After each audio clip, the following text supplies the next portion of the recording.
눈꺼풀이 떨리는 분들이 계세요. 흔히 뭐 마그네슘 부족이야 라고 얘기하는데 그거는 한 1%도 안 되고요. 안구건조증을 되게 악화시키는 병 중에 하나입니다. 안구건조증에 눈꺼풀 청소를 한다는 얘기가 있거든요. 상당히 간단해요. 지식 인사이드를 위해서 어젯밤에 만들어 왔습니다.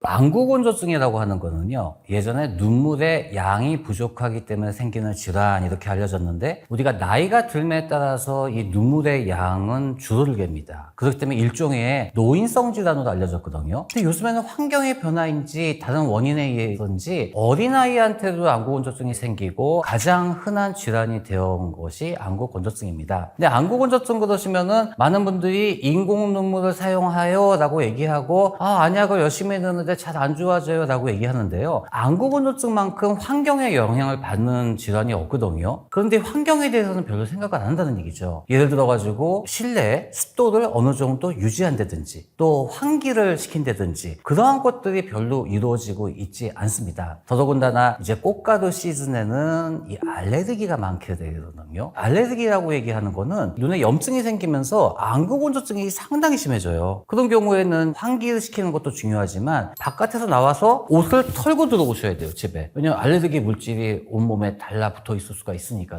결국 안구 건조증이라는 것이 증상이거든요. 그렇기 때문에 내가 어떤 증상이 일어나는가는 상당히 중요합니다. 그래서 내가 진짜 안구 건조증일까 궁금하시잖아요. 이제 그런 경우 도움이 되는 자가 안구 건조증 진단에 대해서 말씀드리고자 합니다. 첫 번째, 눈이 피곤하다, 눈곱이 낀다, 이물감이 든다, 눈이 무겁다, 건조하다, 눈에 뭔가 불쾌하다, 눈이 아프다, 안구 건조증인데도 불구하고 눈물이 난다, 침침하다, 가렵다, 눈이 부시다, 충혈된다. 우리 구독자 여러분께서도 한번 체크를 해보셔가지고요. 이게 5개 이상이면은 안구건조증이 의심이 되기 때문에 안과에 가셔가지고 내가 이러한 증상이 있는데 다른 동반된 질환이 없는지 검사를 받아보시는 것이 중요할 것 같습니다. 우리가 눈 표면에 눈물이 촉촉하게 있어줘야지 눈이 편안해지거든요. 근데 우리가 빨래도 바깥에 말려야지 잘 마르잖아요. 그러니까 눈도 바깥에 공기를 쏘게 되면은 눈 표면에 있는 눈물이 말라버리기 때문에 자극이 돼요. 그래서 우리가 눈을 감지 않고 가만히 뜨고 있으면 어떻게 됩니까? 눈이 아프면서 시리면서 눈물이 왈칵 쏟아지죠. 그거는 눈 표면에 있는 눈물이 다 말라버리기 때문에 자극이 돼서 생기는 눈물이거든요. 그래서 심한 안구건조증에서는 오히려 눈물이 많이 나오는 경우가 있습니다. 우리가 안구건조증은 보통 이제 온찜질을 하게 되거든요. 그 온찜질을 하는 이유가 첫 번째, 혈액순환이 일단 좋아지고요. 그리고 근육을 따뜻하게 해줘가지고 이완시키니까 눈 피로도가 좋아지고요. 그리고 속눈썹 밑에 있는 기름샘에서 건강한 기름이 나오니까는 눈이 편안해지는 것이 찜질의 효과입니다. 근데 온찜질은요, 다양한 방법이 있어요. 그래서 가장 간단한 방법은 손바닥 찜질인데 손을 깨끗하게 닦은 다음에 손바닥을 10초 동안 막 비비세요.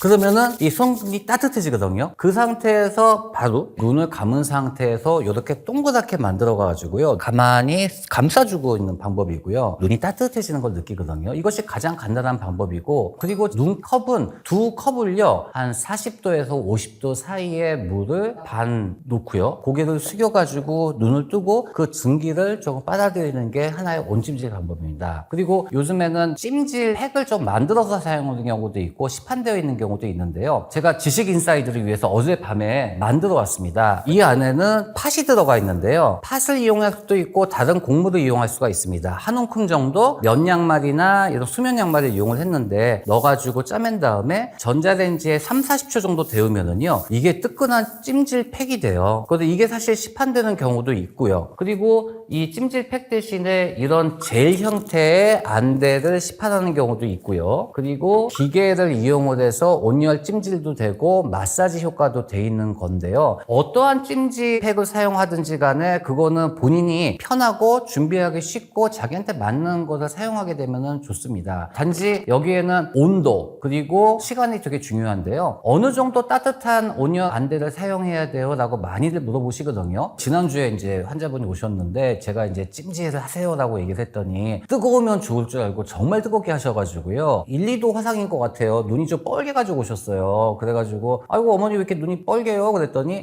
찜질을 하다가 이렇게 됐어요 라고 얘기를 하더라고요. 그래서 이 정도는 체온보다는 높아야 돼요. 그리고 너무 뜨거워가지고 뭐 화상을 입을 정도면 당연히 안 되기 때문에 한 45도 전후에 기분 좋은 따뜻함이지 이게 통증을 유발하는 따뜻함이면 곤란할 것 같습니다. 보통 안구건조증의 온찜질의 효과에 대해서는 많은 분들이 이야기를 하시고 계시기 때문에 아마 구독자 여러분께서도 나 요새 그거 하고 있어 라고 이제 생각들을 하실 겁니다. 그런데 눈꺼풀 청소를 한다는 얘기가 있거든요. 근데 이거는 모든 환자분들이 대상이 아닙니다. 우리가 속눈썹 밑에는 기름을 짜는 셈이 있는데요. 그 왼쪽 위에 있는 사진은 속눈썹 밑에 구멍이 뽕뽕뽕뽕 뚫려 있는 부분이 있죠. 이게 기름샘이고요. 마이봄선이라고 얘기를 합니다. 이거를 누르게 되면은 투명한 기름이 나오게 되거든요. 근데 오른쪽 위에를 보시게 되면은 색깔이 이렇게 누런 기름이 나왔죠. 또 이거는 일단은 마이봄선에 기름 염증이 있다는 것을 의미하고요. 왼쪽 아래에는 꼭 치약 같지 않습니까? 이거는 분비물이 많이 나오는 것을 의미를 합니다. 오른쪽 아래에 보시게 되면은 눈 표면이 이렇게 지저분하지 않습니까? 이 기름샘을 우리가 따뜻하게 해줘가지고 온찜질을 하게 되면은요, 이런 나쁜 기름들이 까만 동자 표면을 덮어요. 이렇게 되기 전에 눈꺼풀을 닦아주셔야 됩니다. 우리 눈꺼풀을 닦는 방법은요, 상당히 간단해요. 우리가 이제 애기들 사용하는 샴푸가 있는데 그 베이비 샴푸라고 얘기해가지고 우리가 저렴한 가격으로 살 수가 있거든요. 이 베이비 샴푸는 눈에 들어가도 따갑지가 않습니다. 그렇기 때문에 베이비 샴푸를 이용을 한다든지 요새는 전용으로 눈곱 세정액들이 많이 판매가 되고 있어요. 그래서 뭐를 사용하든지 상관이 없는데 속눈썹 기름을 온찜질을 하신 다음에 바로 하셔야 됩니다. 속눈썹 밑에를 면봉이나 아니면 꺼즈를 이용해서 사용하시게 되는데요. 요거는 이제 시판되고 있는 세정제인데 베이비 샴푸 혹은 세정제를 면봉에 이렇게 촉촉하게 묻혀서 거울을 보고 눈을 밑을 본 상태에서 속눈썹 밑에를 면봉을 이용을 해서 이렇게 닦아주시게 되는 건데요. 이게 문제가 뭐냐면은 잘못하시게 되면은 까만 동자에 상처를 일으킬 수가 있습니다. 그렇기 때문에 제가 익숙해지기 전까지는 안전한 방법을 알려드리겠습니다. 이 꺼즈를 이용을 해가지고요. 이런 용액을 아니면은 베이비 샴푸를 촉촉하게 이용을 해가지고 속눈썹 뿌리를 닦는다는 기분으로 이렇게 한 번, 두 번, 세 번 이렇게 닦아주시면은 이게 세정이 잘 됩니다. 그래서 조금 더 익숙해지시면은 그 다음에는 면봉으로 마이봄선 기름샘을 직접 닦아주시는 것이 하나 도움이 될 것 같습니다. 흔히들 기름을 안 나오게 해주세요 라고 얘기하시는 분들이 많으신데요. 속눈썹 밑에 있는 기름샘에서 나오는 기름은 눈물의 한 성분입니다. 그래서 기름샘에서 나오는 기름의 질이 좋아야지 질이 좋은 눈물이 만들어집니다. 그래서 기름은 반드시 나와야 되는 거죠.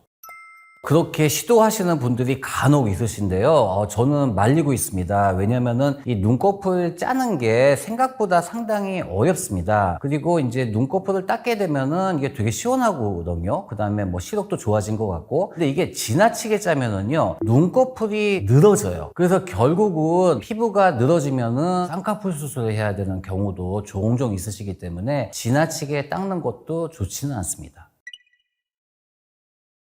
인공 눈물은 크게 두 가지가 있습니다. 방부제가 들어가 있는 인공 눈물이 있고 방부제가 들어가 있지 않은 눈물약이 있습니다. 그래서 실제로 이제 보시게 되면은 요거는 시판되고 있는 많이들 보는 안약이죠. 사실 여기에는 뭐 소량입니다만 방부제가 들어가 있거든요. 그래서 만약에 하루에 3, 4회 이하로 쓴다고 그러면은 전혀 문제가 되지 않는 방부제입니다. 그렇지만은 장기간 너무 자주 눈물약을 넣어야 된다고 그럴 경우에는 이런 막대기 같이 생긴 안약을 좀 보셨을 겁니다. 이것이 방부제가 들어가 있지 않은 인공 누액이거든요. 이런 누액 같은 경우에는 많이 사용해도 큰 문제가 안 되기 때문에 괜찮습니다. 근데 여기서 하나 간과하시면 안 되는 것이요. 인공 눈물은 이 어떤 회사냐에 따라서 이 용량이 조금씩 틀려요. 그렇기 때문에 우리가 한 방울 넣으면 많이 남잖아요. 아깝잖아요. 그래서 캡을 씌우고 이따가 뭐 점심에도 쓰고 저녁에도 쓰고 이제 밤에도 쓰는데 이 일회용 인공 눈물 같은 경우에는 방부제가 없기 때문에 뚜껑을 여는 순간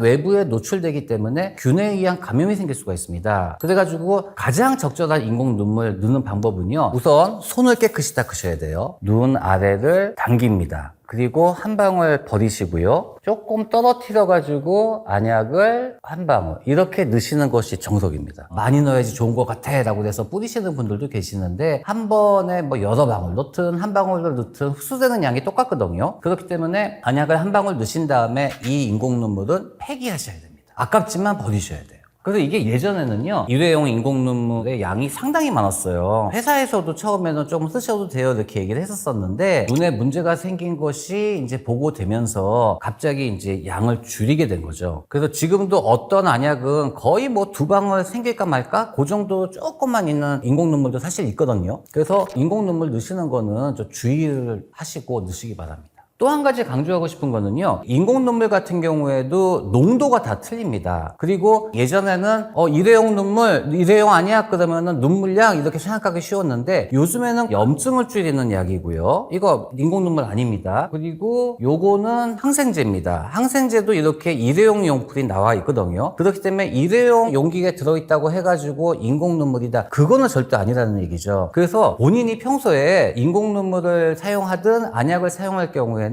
그 안약 이름을 메모하든지 뭐 다들 요새 스마트폰 쓰시니까 사진을 찍어두는 게 중요합니다. 얼마 전에 어떤 환자분이 오셨는데 인공 눈물을 넣으니까는 왠지 눈곱도 줄고 눈 상태가 너무 좋아져가지고 약을 똑같은 거를 받았으면 좋겠다라고 이제 오셨어요. 그래서 이제 눈물약 가지고 있냐라고 봤더니 인공 눈물이 아니라 항생제를 계속 넣고 계셨던 거예요. 이게 그냥 일회용 용품에 들어가 있으니까는 인공 눈물인지 착각을 하신 거죠. 그거는 진짜 염증이 있을 때 사용을 해야지 염증도 없는데 이제 사용하게 되면은 약에 대한 또 내성이 생길 수가 있기 때문에 그거는 좋은 방법은 아니죠. 그래서 우리가 집에 안약 한두 개 가지고 있으시잖아요. 그렇기 때문에 이게 진짜 인공 눈물인지 또 유효기간이 괜찮은지 꼭 보셔야 됩니다. 보통 시원해진다는 안약을 넣으시는 분들도 계시는데요. 이것은 사실 어떤 안약인지 정확하게 봐야 됩니다. 그런데 시원해지는 안약 중에 혈관 수축제가 들어가 있는 안약들이 있거든요. 이제 그런 경우에는 안약을 넣는 순간에 충혈됐던 눈이 거짓말같이 이제 하얗게 된다는 거죠. 그래서 이제 흔히들 중고등학생들도 많이 사용하는 경우가 좀 있더라고요. 연예인 애들도 많고 방송 직전에 눈이 시뻘거니까 그거 달라고 막 그래요. 그런 경우는 혈관이 수축이 돼서 허해지는 거거든요. 근데 이거 오래 사용하게 되면은 반응을 안 해요. 그래서 오히려 혈관이 굵어지는 문제가 생깁니다. 그러면 늘 충혈된 상태로 있는 거고요. 그게 혈관이 굵어져서 생기는 충혈은 치료하기가 상당히 힘듭니다. 우선은 일정한 습도를 유지하는 것이 중요하기 때문에 뭐 집에서 가습기를 사용한다든지 아니면은 빨래를 말리는 방법도 있겠고요. 그리고 많이들 안 하시는 건데 환기가 상당히 중요합니다. 그래서 하루에 2번 정도는 15분에서 20분, 물론 미세먼지가 없을 때 얘기지만 환기 중요하고요. 그리고 세 번째로 보안경을 저는 착용하는 것을 되게 권장을 해요. 방구 건조증의 증상이 나타나는 거는 바람 같은 경우가 눈에 직접 닿기 때문에 생기는 거거든요. 근데 보안경을 사용하게 되면은요, 눈에 직접 공기가 안 닿기 때문에 보호해주는 이제 효과를 나타낼 수가 있어요. 그래서 보안경 많이 도움이 될 것 같고요. 책을 볼 때 눈 깜빡거림이 되게 줄어들게 되거든요. 그래서 뭐 책이나 PC를 보실 때는 의도적으로 눈 깜빡거리심을 하시고요. 그리고 안약을 인공 눈물을 중간중간 넣어주시는 것도 도움이 됩니다. 그리고 이제 우리 여름철에는 에어컨, 겨울철에는 또 히터 많이 틀잖아요. 이게 직접 눈에 닿지 않게 조심을 하셔야 되고요. 그리고 자동차 안이 문제인 것 같아요. 자동차 안이 상당히 건조하거든요. 근데 건조한 공간에서 뭐 히터를 틀든 에어컨을 틀면은 더 건조해지거든요. 그러면은 만약에 까만 동자 표면에 눈물이 다 말라버리면은 갑자기 안 보이는 경우가 생길 수가 있어요. 운전 중에. 그거는 정말 위험하기 때문에 히터나 에어컨 좀 자제하시고, 그리고 많이 건조할 때는 자동차용 요새 또 가습기도 많이 판매되고 있으니까 그런 것도 좀 도움이 되실 것 같습니다.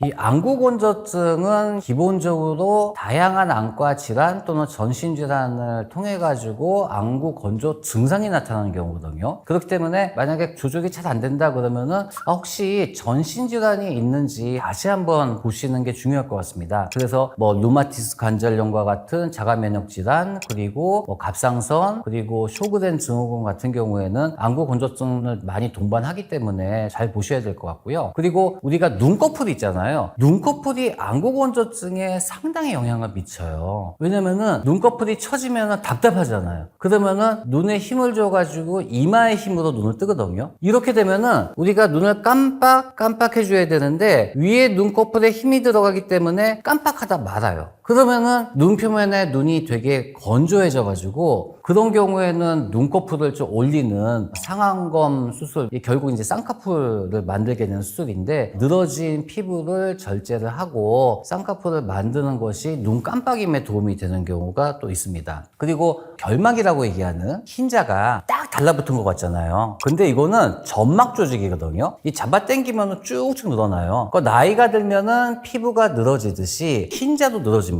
이거를 우리가 결막 이완증 그러는데 결막 이완증은 눈 표면에 눈물층을 불안정하게 만드는 요인이에요. 그래서 만약에 결막 이완증이 문제가 되는 환자분들은 요거 좀 조절을 하셔야 될 것 같고요. 그리고 흔한 경우는 아닙니다만 자기 의지와 상관없이 눈꺼풀이 떨리는 분들이 계세요. 그래서 흔히 뭐 마그네슘 부족이야 라고 얘기하는데 그거는 한 1%도 안 되고요. 이 원인이 워낙에 다양하거든요. 근데 그런 분들 중에서 간혹 이렇게 눈을 갖다가 찡긋거리시는 분들이 계세요. 한쪽을 자기 의지와 상관없이. 이거는 반쪽 얼굴에 경련이 일어났다. 그래서 안검경련 이렇게 얘기를 하는데요. 그거는 안구건조증을 되게 악화시키는 병 중에 하나입니다. 이게 눈을 갖다가 깜깜깜깜깜깜 해야 되니까 수축이 이게 천천히 돼야 되는데 착착착착착 되니까는 이 눈물층이 안정이 되기 전에 눈을 떠버리거나 감아버리니까 건조증 증상이 되게 심해지죠. 근데 이게 진단하기가 힘든 게 어떤 날은 괜찮고요. 어떤 날은 심해요. 그러니까 병원에 오신 날 그날 컨디션이 좋으면은 안공염이 전혀 안 나타나요. 또 어떤 날 보게 되면 엄청나게 심해가지고 심하게 된 경우는 입까지 오물오물거리시는 분들도 계시거든요. 근데 그런 분들은 우리가 보톡스가 치료에 효과가 상당히 있어요. 그래서 또 그런 것도 또 생각해 보실 수가 있고 이 안구건조증 심하게 앓는 분들은 정말 삶의 질이 떨어지시거든요. 우울증에 빠지시는 분들도 계시고 너무 힘들어 하시는 분들도 계시는데 요즘에는 진짜 치료 방법이 많이 개발이 됐어요. 그래가지고 주치의랑 좀 상담을 하셔가지고 치료를 받으셔가지고 개선이 된다고 그러면은 분명히 내일은 좀 더 삶의 질이 좋아질 것으로 생각이 듭니다.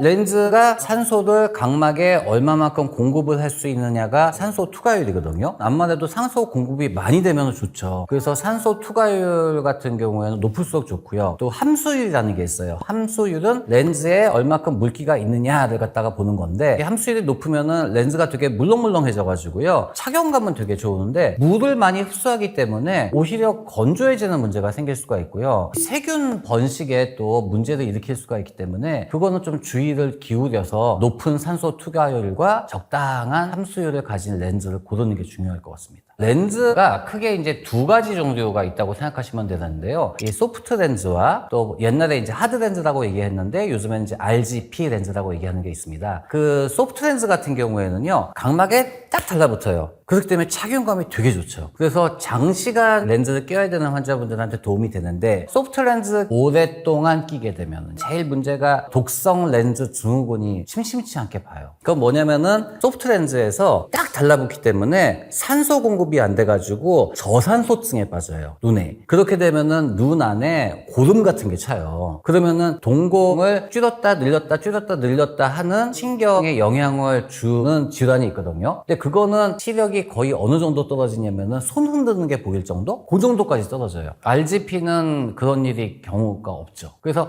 안과에 가시면은 RGP 렌즈를 추천을 해요. 하드 렌즈, RGP 렌즈 같은 경우에는 각막에 딱 달라붙지가 않고 어느 정도 이게 공간이 있어요. 그렇기 때문에 각막에 직접적인 영향을 미치진 않는데 이 RGP 렌즈는 적응하기가 저도 껴봤는데 많이 힘드세요. 만약에 안구건조증이 심한 환자분들은 소프트 렌즈는 조금 곤란하고 또 RGP 렌즈가 조금 선호되는 경우도 있는데 또 이게 RGP 렌즈 같은 경우에는 적응 기간이 있기 때문에 좀 여러 가지 고려하셔가지고 결정하셔야 될 것 같아요. 소프트 렌즈 같은 경우는 각막에 딱 달라붙거든요. 착용감은 좋을지 몰라도 안구건조증이 있는 환자분들은요, 너무 붙어버려가지고 렌즈를 뺄 때 각막 상피, 껍데기가 벗겨지는 경우가 있어요. 그러면은 엄청나게 아프거든요. 물론 그 정도 심한 안구 건조증이면은 렌즈 착용하기가 조금 힘들겠지만 이 안구 건조증이 좀 있는 환자분들 중에서는 방부제가 들어가 있지 않은 인공 눈물을 한 방울을 넣고 렌즈를 좀 빼는 것이 도움이 될 것 같고요. RGP 렌즈 같은 경우에는 빼는 게 되게 어려워요. 그래가지고 원칙은 렌즈를 직접 만지는 게 아니라 요 밑에 눈꺼풀을 눌러가지고 렌즈를 띄워서 빼야 되거든요. 근데 그게 적응하기가 되게 힘들어요. 그래서 처음에 RGP를 주문하거나 사게 되면은 석션이라고 해가지고 조그만 막대 모양의 실리콘 석션기가 있거든요. 그거를 렌즈에 폭 묻어가지고 빼면은 빼져요. 그런데 이게 RGP 렌즈가 딱딱하기 때문에 직접 각막에 영향은 안 줄 수가 있지만 빼는 과정에 조금 상처가 생길 수는 있어요. 근데 안구 건조증 환자에서는 암만 해도 그 소프트 콘택트 렌즈 끼우는 거는 정말 조심을 하셔야 될 것 같습니다. 우선 강조하고 싶은 거는 그 렌즈에 맞는 전용 세정제로 이 렌즈를 관리하는 게 상당히 중요할 것 같아요. 이 수용을 할 때 렌즈를 낀 상태에서 뭐 수용을 한다든지 렌즈 세척할 때 생리식염수 말고 뭐 정수기 물을 이용한다든지 그러면은 위험에 노출되는 확률이 그만큼 높아지는 거거든요. 수돗물도 그렇고 수영장 물도 그렇고 하다못해 정수기 물도 소독을 하지 않습니까? 근데 소독을 하는데도 살아남는 균들이 있어요. 대표적인 것이 가시아메바라고 얘기하는데 가시아메바 균 같은 경우에는 정상 각막에는 상관이 없는데 콘택트 렌즈를 끼게 되면 암마에도 미세한 흠집이 생길 수가 있거든요, 각막에. 그러면 그 흠집을 통해 가지고 이 균이 침입을 해 가지고 염증을 일으키는데 이게 실명까지도 일으킬 수 있는 문제로 돼요. 그렇기 때문에 이 렌즈의 세척 관리는 정말 중요하고요. 또 요즘에 문제가 되는 것이 칼라 렌즈 미용 목적으로 많이 끼시잖아요. 이게 좀 비싸요. 근데 요새 청소년 친구들이 여러 가지 색깔을 끼고 싶으니까는 친구들끼리 너는 무슨 색, 너는 무슨 색, 너는 무슨 색 해가지고 돌려 끼는 거예요. 근데 큰일 납니다. 그래서 만약에 이제 보호자분들은 자녀분들이 그런 컬러 렌즈를 끼는지 안 끼는지 조금 확인하시고 낀다고 하게 되면은 정확한 세척액이나 세척 방법 그거를 좀 교육을 시켜주시고 관리하시는 게 정말 중요할 것 같아요.